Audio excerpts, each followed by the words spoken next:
Humaza suresi bizning jamiyatimizdagi biz xatarni his qilmagan intayin cho'ng bir illatdan xabar beradi. Va shundaqla bu illat sohibining xarakteridan xabar beradi. Bir odamning boy bo'lganligi, yuqori tabaqada bo'lganligi, mansablar bo'lganligi, namrat odamdan, mansab yo'q odamdan, oddiy odamdan yuqori ekanligini biladi. Yuqurluq faqat nada bo'ladi? Shundaqla bu xil xarakterli kishilar pulga ishinib turib, pulga tayinib turib, boshqalarni tuvan ko'radi. Kamsizdigan kishining yana bir xarakteri bor. O qaysi desa, alhamdulillah va salatu vassalamu ala rasulillah amma ba'd. Assalomu alaykum va rahmatullohi va barakatuh qarindoshlar. Biz bugun Allohning rahmati va fazli bilan Qur'on Karimninki oxirgi qisqa suralaridan, ya'ni namoz suralaridan Humaza surasini o'qiymiz. Humaza surasi intayin muhim bir sura qarindoshlar. Nima uchun desak, Humaza surasi bizning jamiyatimizdagi biz xatarni his qilmagan intayin cho'ng bir illatdan xabar beradi. Va shundaqla bu illat sohibining xarakteridan xabar beradi. Va shundaqla bu sura bir odamningki pul, mol dunyo eng oliy qimmat qarshiga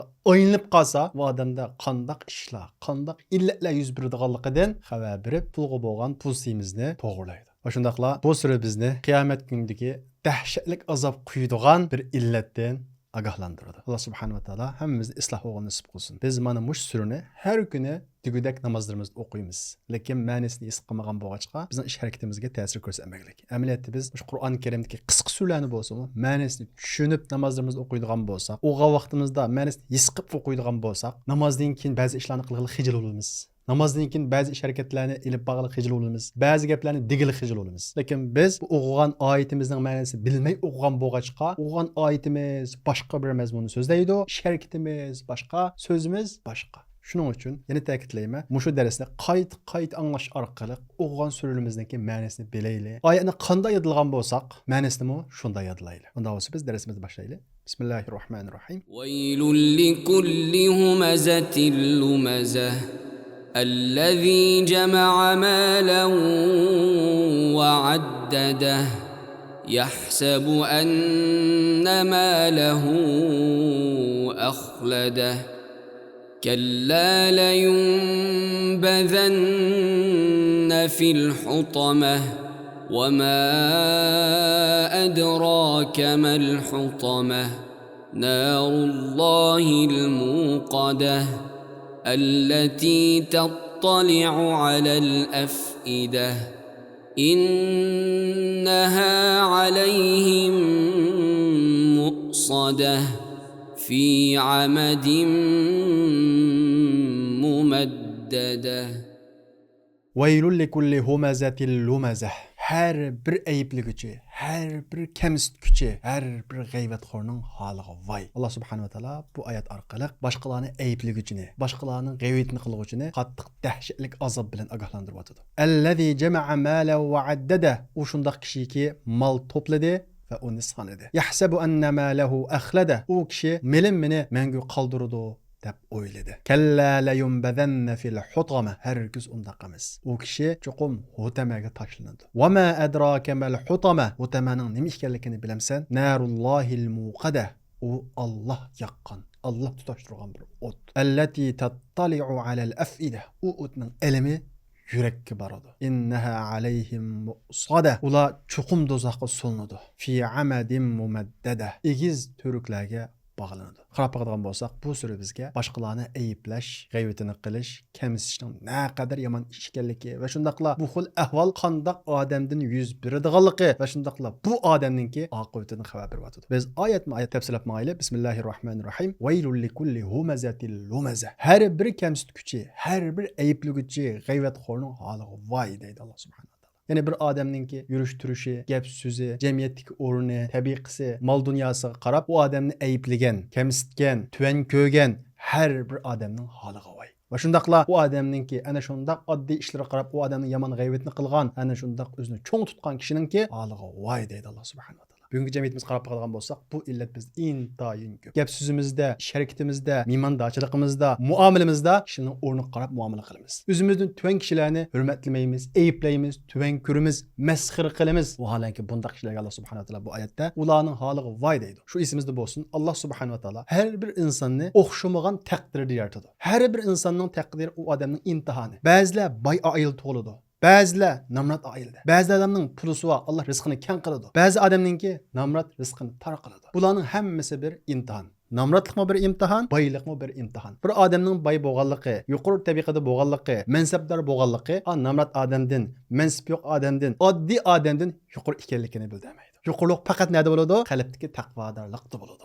In akramakum indallohi atqakum. Biz mush oyat orqali kishilarga qaraydigan ko'zoynakimizni qaytadan aytib o'tishimiz kerak. Biz ko'zimizga shundoq bir ko'zoynakni taqib olaylikki, har bir odam qarab vaqtimizda darhol uningki o'rni, mansibi, shuhrati, mol dunyosi ko'zimizga keladi. Ondan keyin muomalamiz shuning qarta bo'ladigan bir illatga tushib qolalik bugungi kunimizda. Bu ahvol, ya'ni kishilarning o'rniga qarab, mansibiga qarab, pulus qarab muomala qiladigan bu ahvol insonni nega kelib bordi bilamsizlar? Pulus yo'q, mansibi yo'q. Oddiy kishilarni ko'zga ilmaslik, mansitmaslik, kamsitish, hatto masxara qilish va g'ayvat qilishga ilib boradi. Bunda holatga tushib qolgan vaqtimizda bizning holimizga voy. Chunki bir odam qanday bir odamni tuvan ko'radi ekan, masxara qiladi ekan, ayiblaydi ekan, shu ish bilan imtihon qilinib qoladi, sinilib qoladi. Bu haqda salaf solihlarimizniki, sahobalarniki nihoyat yaxshi bir gaplar bor. Ibn Mas'ud radhiyallohu anhu shunday deydi: "Men bir itninki it bo'lganligi uchun uni ayiblab qolsam, o'zimning it o'p qilishidan qo'rqaman" dedi. Men bir insonninki itga aylanib qolishidan qo'rqaman dedi. Ya'ni boshqalarni ayiblashdan, kamsitishdan ana shunday diqqat qiladi. Abu Musa Ash'ari radhiyallohu anhu agar men bir odamniki yo'lda qo'yni imotganligini ko'rib, u odamni masxara qilib qolsam, o'zimning shu ahvolga tushib qolishidan qo'rqaman deb har qanday bir ayiblashga tegishlik, tuvan ko'rishga tegishli ishlarni ko'rib qolsam, darhol tilni yig'atdi, ko'zini yig'atdi, uni ayblashdan saqlanadi. Shundaqla Yahya ibn Jabr rahimahulloh mundaq deydi: "Qanday bir odam boshqa bir odamni ma'lum bir ayb bilan ayblasa, Alloh subhanahu va taolo u odamni o'lishdan ilgari shu ayb bilan imtihon qildiganligiga shohid bo'ldim" deydi. Biz jamiyatimizda ko'raylik. Boshqalarni ayblagan kishilarninki shu aybga o'zining tushib qolganligini ko'rdik. Bu Allah subhanahu wa ta'alaninki oxiratga berishni ilgiriki ma dunyodagi jazosi. Shuning uchun asla va asla Alloh taolo bizga bergan ne'mat va ortiqchilik sababli bu ne'mat berilmagan kishilarni tuvan ko'rib qolmaylik. Hargizmi ularni ayplamaylik, kamsitmaylik. Alloh subhanahu va taolo tijoratimiz aqturgan bo'lsa, tijorat aqmaganlarga qarab aqlsiz, tijorat bilmaydi, tajribasiz demaylik. Ma rizq ish olsun, hidayat ish olsun, inson tirishadigan, lekin Alloh bermasa yetkilib bo'lmaydi. O'zimizning o'rni sabablik, mansibimiz sabablik, mol dunyomiz sabablik boshqalarni ayplash bu qalbdagi kibrning bir alomati. Baylıqmı bir imtihan, mansabmi bir imtihan, shuhratmi bir imtihan, shuningdek yo'qsullikmi bir imtihan. Yo'qsullikning imtihoni nima? Boshqalarga hasad qilmaslik, fitna ig'vo taqatmaslik, yo'qsullik sabablik harom yemaslik. Bayliqning imtihoni nima? Bayliqqa ishinib ko'ranglamaslik, boshqalarni ayiblamaslik. Demek bu ayette Allah subhanahu wa ta'ala bay qarindoshlarimiz o'tadigan imtihondan ogohlantiryapti. Hargizmi pulinglarga ishinib, boshqalarni ayblab qolmanglar, g'ayvatini qilmanglar, kamsitmanglar, tuvan ko'manglar degandan iborat bu uchurga Allah subhanahu wa ta'ala bu oyatda ishorat qiladi. Chunki bir odam o'zining o'rni, sharafi va yoki mol dunyosiga qarab boshqalarni kamsitsa, ayblasa, bu odam nima degan bo'ladi? Bu pulga men erishdim. Bu o'ringa men erishdim degan bo'ladi. Bu pulga men erishdim degan bu so'z kimning so'zi? Qarunning so'zi. Innama utituhu ala ilmin indi. Bunga men erishdim dedi Qarun. Men erishdim deganlik uchun Alloh subhanahu va taolo Qarunni qanday qildi? Halok qildi.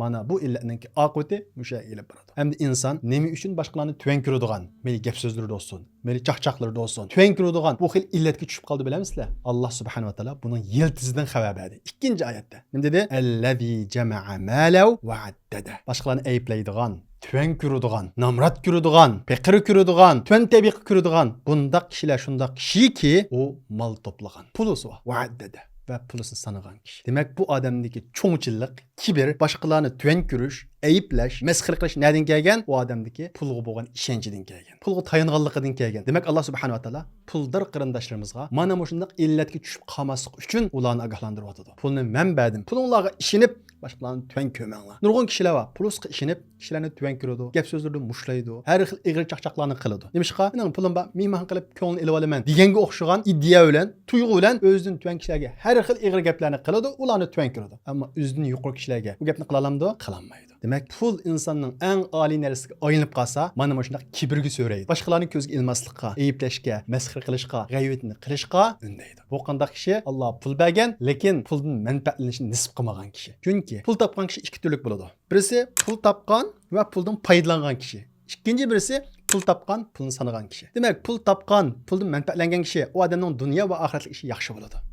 İmtihan ötüdü ahirette paylık yollarga xərcləyən pulların mükafatının hammasını həssilib aladı. Amma Allah Taala pul bergan, lekin uni sanagan, paylık yollarga xərcləməyən kişilərçə mana şundaq kişilərni tuvan ko'radi, masxir qiladi. Va shundaqlar shundaq ushunib ola olamizki, yuqorida o'tganimizdek bay ikki turlik bo'ldi-ku. Birisi puli va pulni xərcləydigan kishi. Ikkinchi birisi puli va pulni sanaydigan kishi. Ma puli va pulni xərcləydigan kishi bu tuvan ko'rmaydi. Chunki o odam pulni Alloh subhanahu va taolaning bir imtihoni deb bilib to'g'ri yo'lga xərcləydi. Bu sababdan o odamning qalbi pokiz turadi. Chunki pulni xərcləş, infaq qilish, Allah yo'lida xərcləş insonning qalbini pokizlaydi. Qalbini cho'ngchilik, haqavlikdan tozalaydi. Qalbida cho'ngchilik bo'lmagan kishi boshqalarni kamsitmaydi. Ikkinchi turlik boychoq desa, pul bergan. Alloh subhanahu va taolo odamga pul bergan, lekin u odam faqat sanagan pulni. Bu adam şu pulga erişidi, sanap bilan o'tib ketadi. Foydalanmaydi o puldan. Infaq qilmaganlik uchun, Alloh yo'lida xayrlamaganlik uchun u odamning qalbida maraz to'shab ketadi. Qalbida maraz to'shab ketgandan keyin qanday bo'ladi? O'zidan tuan kishilarni kamsitadi, ayiblaydi. Intan inchki bir nuqta bu yerda. Alloh subhanahu va taolo boylarimizni pul bergan,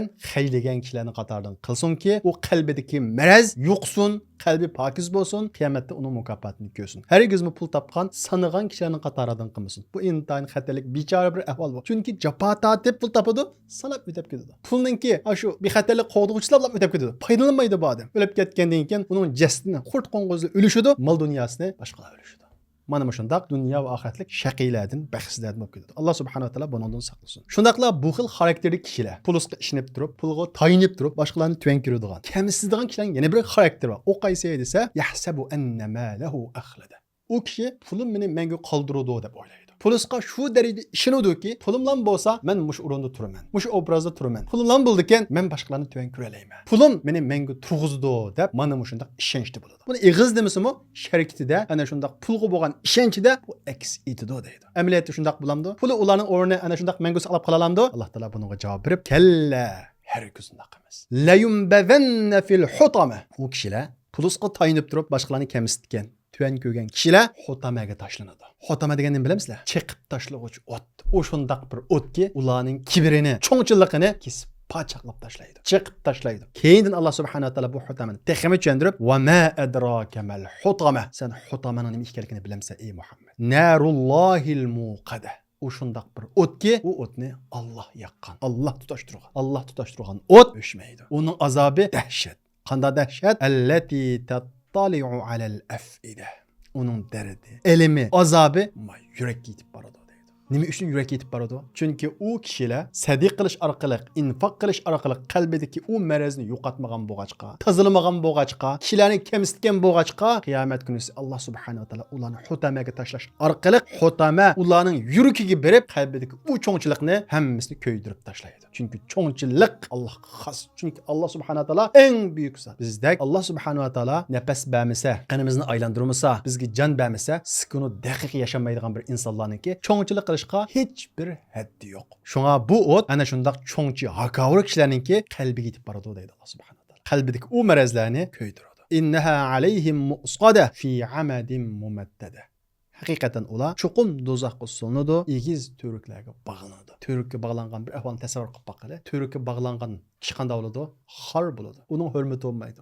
Uni hech kim tutqizolmaydi. Dunyoda cho'ngchilik qilganlik uchun, boshqalarni kamsitganlik uchun, o'zini yuqori ko'rib, boshqalarni ayblaganligi uchun u kishilar qiyomat kuni do'zaxda ana shundoq bog'lanib, xor holatda hurmatsizlik bilan to'rikka bog'lanib azoblanadi deydi. Bu oyat haqida o'ylab baqadigan bo'lsak, har birimiz o'zimizni bir tekshirishimiz kerak. Har birimiz o'zimizdan tuvan bo'lgan kishilarga qanday muomala qilyapmiz, buningga bir qarab chiqishimiz kerak. Chunki bu oyatdagi sifatlarning hammasi musulmonning sifati emas, mushrikning, kofirning sifati. Agar bizni tepilib qolsa, bizdimi ana shundoq mushriklarning sifatlari tepilgan bo'lib qoladi.